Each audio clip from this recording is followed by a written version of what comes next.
ជម្រាបសួរបងប្អូនទាំងអស់គ្នាពីម្សិលមិញមានអ្នកណាគេខ្លះបានស្ដាប់នៅរឿងស្នេហ៍ក្នុងគំនាបភាគទី3មានអារម្មណ៍ថាមិនដែរបងប្អូនចាំជួយខមមិនប្រាប់ admin ផងហើយថ្ងៃនេះដែរមុននឹងចូលដល់ភាគទី4សូមបងប្អូនជួយ subscribe channel YouTube របស់ admin ម្នាក់មួយផងបងប្អូនហើយឥឡូវយើងចាប់ផ្ដើមចូលដល់ភាគទី4ណាទាំងអស់គ្នាបងប្អូនម្សិលមិញភាគទី3លោកស្រីបានហៅអ្នកបម្រើនៅក្នុងផ្ទះទាំងអស់ណែនាំដាវីនទៅឲ្យអ្នកបម្រើស្គាល់ដើម្បីឲ្យអ្នកបម្រើក្នុងផ្ទះទទួលដឹងថានាងជាកូនស្រីចិញ្ចឹមរបស់គាត់អញ្ចឹងចូលដល់សាច់រឿងយើងវិញលោកស្រីនិយាយថាមកអស់ហើយមែនទេអ្នកបម្រើឆ្លើយចាលោកស្រីខ្ញុំមានរឿងចង់ប្រាប់នេះគឺជាកូនស្រីរបស់យើងនាងឈ្មោះដាវីនម៉ាឡេសាសូត្រូវគោរពនាងនិងស្រឡាញ់នាងផងបើអ្នកណាម្នាក់មានគំនិតមិនល្អលើនាងយើងនឹងបញ្ឈប់ពួកឯងភ្លាមឮទេចាស់ឮលោកស្រីល្អនាំគ្នាទៅធ្វើការបន្តចុះចាស់លោកស្រីបន្ទាប់ពីអ្នកបម្រើចេញទៅអស់លោកស្រីក៏ងាកមករកដាវីនតោះកូនឡើងទៅខាងលើម៉ាក់បានឲ្យគេរៀបចំបន្ទប់ឲ្យកូនរួចរាល់អស់ហើយចាអរគុណម៉ាក់និយាយរួចលោកស្រីក៏ដឹកដៃនាងតូចទៅជាន់ខាងលើថ្មិចបើក12ឆ្នាំកន្លងផុតទៅដាវីនបានចូលវ័យ18ឆ្នាំជាក្មេងស្រីខ្លួនតូចស្រឡូនស្អាតពេញរូបរាងតែសម្រស់ដូចទេពអប្សរសក់នាងវែងក្រាស់ដល់ចង្កេះរាងតូចរលឹងស្បែកថ្លាស្អាតបបោមាត់តូចភ្នែកមូលច្រមុះស្រួចគ្រាន់តែសម្លឹងមើលចាប់ភ្នែកចង់បាននាងក្នុងរង្វង់ដៃទៅហើយត្រូវហើយតាំងពីនាងឈានជើងចូលមកនៅភូមិគ្រឹះនេះជីវិតនាងស្រស់បំព្រងណាស់ថ្មីត្បិតតែនាងមិនមែនជាកូនបង្កើតតែពួកគាត់ស្រឡាញ់មើលថែនាងដូចជាកូនបង្កើតនឹងឲ្យនាងបានរៀនសូត្រនិងយកចិត្តទុកដាក់មិនឲ្យចន្លោះទេថ្ងៃមួយនាងតែងតែសង្ឃឹមថាប៉ាម៉ាក់បង្កើតនឹងត្រឡប់មករកនាងវិញតែនាងចាំហើយចាំទៀតក៏មិនឃើញពួកគាត់មករកនាងវិញដែរហើយចាប់ពីពេលនោះមកនាងក៏ឈប់គិតគូពីរឿងលោកប៉ាអ្នកម៉ាក់បង្កើតទៀត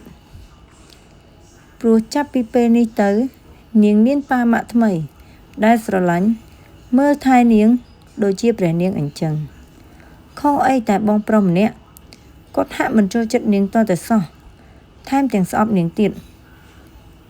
តុកដាវីនងាកមើលទៅមើលទ្វាររួចដើរទៅបើកទ្វារហើយក៏ឃើញបងម៉ារីដែលជាអ្នកបម្រើក្នុងភូមិគ្រឹះអ្នកនាងតូចម៉ាដាមឲ្យមកហៅអ្នកនាងទៅស្រស់ស្រូបអាហារពេលព្រឹកបងម៉ារីប្រាប់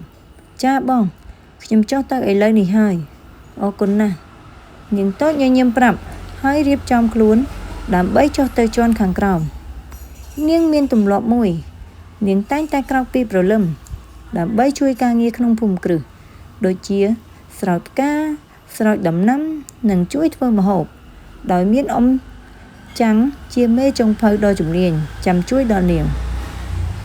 នៅជាន់ខាងក្រោមដាវីនចុះពីលើសំដៅទៅតុអាហារដែលមានប៉ាម៉ាក់អង្គុយចាំអរុនសួស្ដីលោកប៉ាអ្នកម៉ាក់នាងតូចដើរមកថើថ្ពាល់ប៉ាម៉ាក់ម្ដងម្នាក់ដែលវាជាទម្លាប់រាល់ព្រឹកដែលនាងតែងតែថើថ្ពាល់របស់ពួកគាត់ធ្វើឲ្យពួកគាត់រឹតតែស្រឡាញ់នាងខ្លាំងឡើងព្រោះភាពគួរឲ្យស្រឡាញ់របស់នាងចាអរុនសួស្ដីកូនសម្លាញ់មកអង្គុយមកតន់មហូបនៅក្តៅម៉ាដាមញញឹមស្រស់និងសម្លឹងមើលទៅកូនស្រីដោយក្តីស្រឡាញ់ថ្ងៃនេះកូនអត់ទៅសាលារៀនទេលោកឃូលសួរទៅកាន់នាងតូចចាលោកប៉ាថ្ងៃនេះជាថ្ងៃសម្រាកលោកប៉ានាងប្រាប់លោកប៉ាព្រមទាំងញញឹមលឹបភ្នែកលោកម្ចាស់ឃើញហើយអស់សំណើចតិចតោះឆាប់នាំគ្នាញ៉ាំបាយទៅលោកម្ចាស់ប្រាប់ចាបន្ទាប់ពីស្រស់ស្រូបអាហារពេលព្រឹករួចលោកស្រីក៏ហៅនាងតូចឲ្យមកអង្គុយលើសាឡុង ដោយមានលោកម្ចាស់អង្គុយនៅទីនេះដែរដាវីនម៉ាក់មានរឿងចង់ប្រាប់កូនម៉ាដាមប្រាប់នាងតូចចាស់ម៉ាក់មានអ្វីចង់ប្រាប់កូនមែនទេនាងតូចដាក់ខ្លួនអង្គុយចុះជិតម៉ាដាមហើយចាំស្ដាប់ម៉ាក់និងប៉ា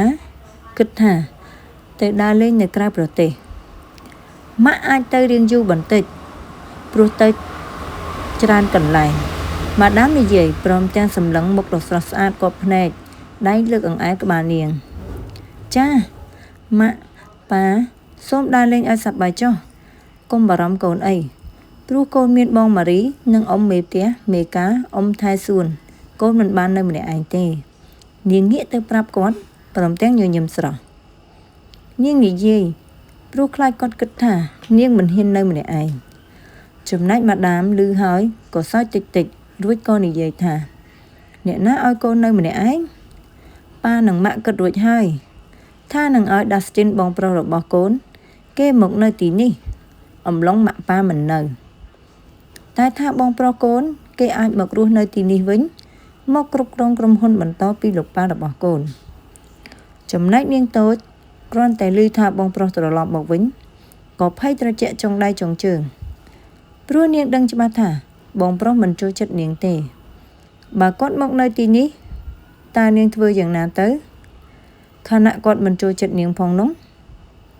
កាលនាងមានអាយុ10ឆ្នាំម៉ាក់គាត់ឧស្សាហ៍និយាយពីបងប្រុសប្រាប់នាងគ្រប់បែបយ៉ាងគាត់ថាបងប្រុសជាកូនល្អគ្រាន់តែគេមានចរិតកោងកាចបន្តិចតែគេមិនហ៊ានធ្វើអ្វីកូនទេតែ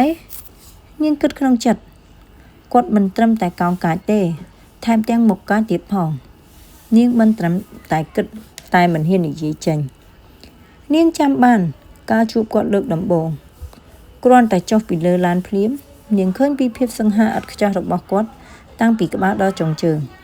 ជ្រុំមកស្រួចមានខ្ទង់ចិញ្ចើមក្រាស់សមនឹងទម្រង់មុខឯបបោមាត់ក្រហមព្រឿងកម្ពស់ប្រហែល 1.80 ម៉ែត្រសម្បុរសណ្ដែកបាយ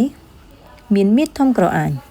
ស្រីណាឃើញហើយប្រកាសជាលងស្នេហ៍ជាមួយភាពសង្ហារបស់គាត់ជាមិនខាន